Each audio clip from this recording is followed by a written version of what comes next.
helping the child understand why this is not the right answer to this particular problem and there are other answers. If just by talking to the child and explaining to the child and guiding the child, if that is not sufficient and that would be your investigation, by helping and guiding the child and seeing if they can learn another way to handle their problems. If they can't, then you need professional help. Mm-hmm. You do what you can, and if that isn't enough, then you need a professional to help you. So talking about coping skills, what should we have in our bag, in our tool bag, so that we can deal with stresses that do come, whether it's from school or the workplace we were talking about earlier? What do I need in my tool bag?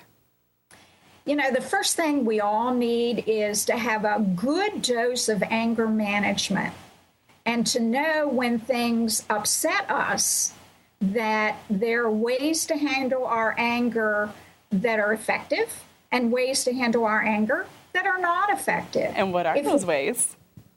Well, let's say I lost my job. I went home, my kids are there, I lost my job, I'm feeling bad. One way to handle it would be to go to bed and not get up.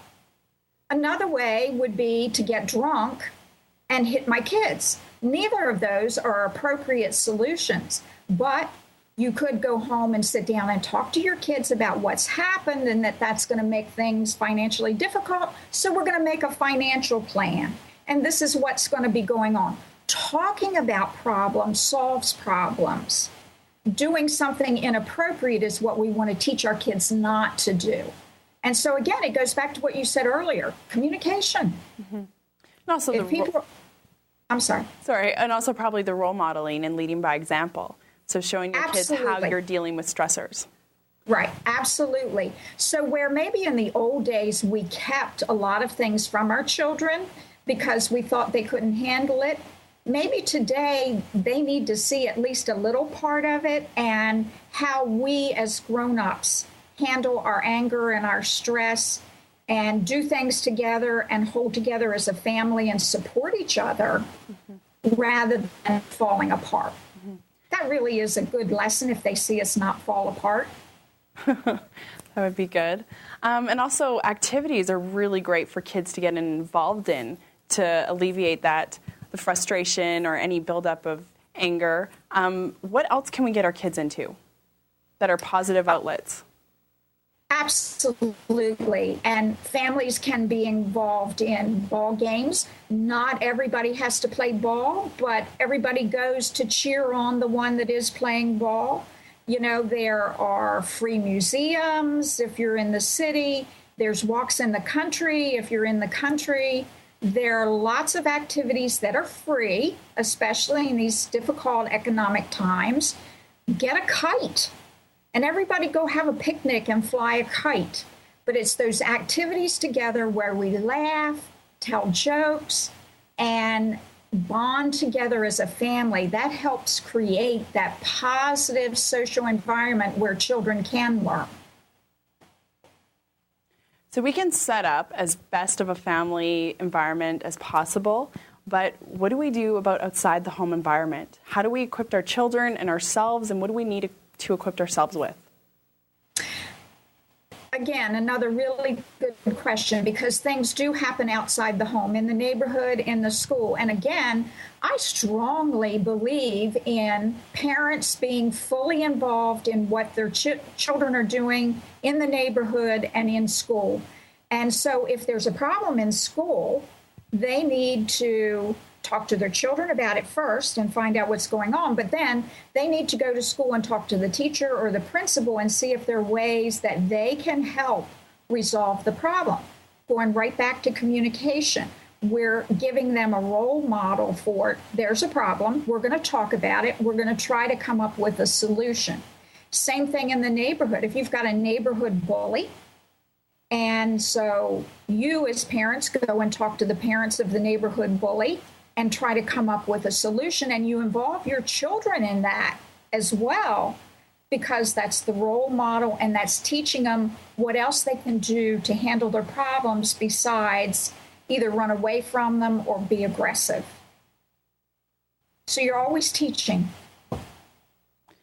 So what happens in scenarios where the other parent isn't receptive? When the other parent is not receptive, and sometimes that's the case because you have parents who are bullies and they're not teaching their children other things that they can do besides bully, and so they don't want to talk about it.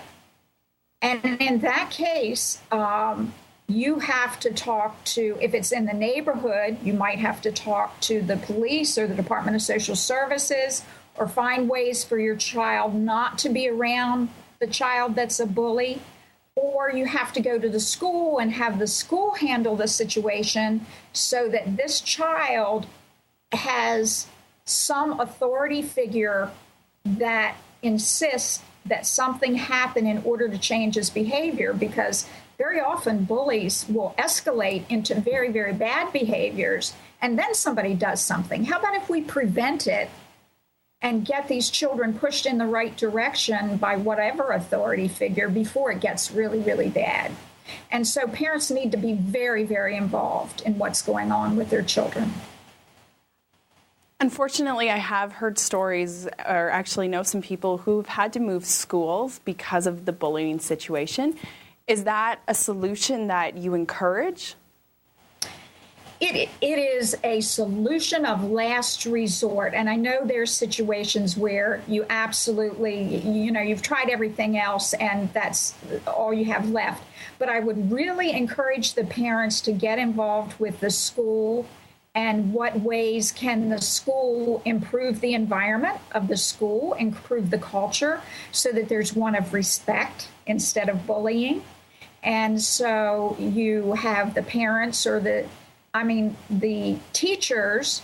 You can go to the PTA meeting and talk to other parents about what programs can we create for our children that emphasizes respect and that also gives our children something positive to do. If they don't have something positive to do, some of them will get into mischief. And so it's about adults supervising and guiding what children do as well, and you need to be part of it. If the problem's in the neighborhood, you need to be in the neighborhood, or you need to designate an aunt or an uncle or a grandparent who can go into the neighborhood and help problem solve. You can't leave that for the child to solve. Mm-hmm. So in situations like this, when change is happening, solutions aren't necessarily instantaneous. So what do we do in the interim as we're waiting for this change to happen? How do we ensure that the negative experience isn't going to affect us permanently?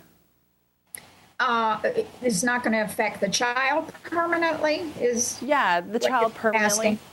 Yeah. And again, I know I'm repeating myself, but I'm going back to communication. If you talk to your child about what's going on, I did a little study just not very long ago. And what I found was that people who do really, really well in life, they've all had traumas, all of them. What they had is somebody who helped support them work through the trauma and build up their skills from having had the trauma. So trauma in and of itself is not sufficient to harm children.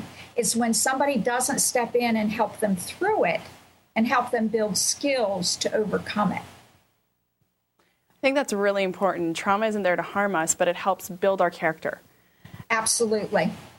A question I do have is, when somebody is in a negative environment, because unfortunately not everybody has positive surroundings, what are strategies we can use to de-escalate biological symptoms of anxiety or impulsivity that do come from that negative environment?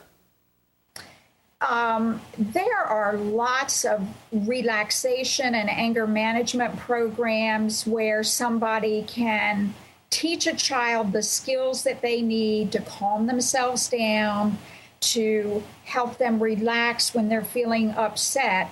Very often a bully will be somebody that doesn't have the skills to relax themselves, to calm themselves down when they get upset, and that's part of the problem. Schools can institute programs that teach the whole school to relax when you get upset, to bring your emotions down a notch when you get upset and think about, what do you really want to do about this situation? So it's important for parents to learn how to manage their stress and relax, and then be able to teach it to the children. And when we are able to identify a bully, at what point do we approach them and try to set up positive environment or structure around them? I think immediately. I think bullying is not something that you let go. I think you go ahead and approach it immediately. You might want to approach the parents first before you approach the child, and try to go the adult route first. But I think it's usually not inappropriate to set up communication with the bully and say, look, what's going on? I'm keeping an eye on this situation, and I need it to go differently, and so I need to know what's going on. Again, you're setting up that communication. Things are less likely to go wrong when you're communicating about the problem. Set up a good role model for your kids, too, if you do that. Mm-hmm. And I think it's important. It's not about blaming, but it's about communicating and how people are affected by what's going on. Right. So if we've had a negative experience, how do we even begin to heal? And can we do it on our own? You know, we've all had what I call more or less small traumas. We've all had those, and lots of us heal very well from the small traumas. It's the larger traumas that hurt us so deeply that we probably need somebody else to help us with them. If you have a trauma and it's made you so anxious or so depressed or so nervous that it's interfering with your daily life, you need to get help with it. That's when it's gone beyond what you can take care of yourself. You can certainly do reading, you can do relaxation exercises. There's a lot you can do. But if it's continuing to interfere with your life and make you feel bad, it's time to ask somebody else for some help. So you're talking about when there's a disruption in your sleep patterns or even your eating, you're not doing the things you regularly do? Correct. Mm-hmm. And you've lost interest in doing the things you used to do. That's a really good sign. You used to like to go to the library, and you don't go to the library anymore. You used to like to take a drive in the country, and you don't do that anymore. You're just not finding pleasure in the things that you used to do. So what do you say to people who have a negative connotation to the idea of psychology? You know, I like to use the word wellness because I'd like to see us change our wording a little bit. You know, all of us believe we should be physically well, and we all agree to that. And so I'd like to see a change in our culture to talking about being emotionally and mentally well and healthy, and moving in a more positive direction of talking about those topics, and that sometimes you need a teacher or a mentor or somebody that can help you with your wellness activities. And I think the field is going in that direction. Mm-hmm. Psychology used to be very problem focused. There's something wrong with you, and nobody wants to admit there's something wrong with them. So we need to move in a direction where we're saying, how do we all become as healthy as we possibly can be? I love the way you just said that. So essentially, like we have a physical trainer for our body, a psychologist or wellness coach would be the trainer for our mind. Right. And there is a big coaching movement right now. And I think that's coming out of is looking at a better way to present getting psychologically, emotionally healthy. Oh. Well, I really want to thank you for being here today, Dr. Kathy Seifert. It was absolutely incredible talking to you, and thank you for asking the questions from our viewers. I would like to remind our viewers to visit the Well and Wise online homepage to sign up for the newsletter and to connect with us on Facebook and follow us on Twitter. You can also connect with me personally on Twitter at Leanne Supernova. Please tune in Thursday, March 3rd at 12:30 for Well Beyond on the Well and Wise online network. My name is Leanne Young, and thanks for coming well beyond.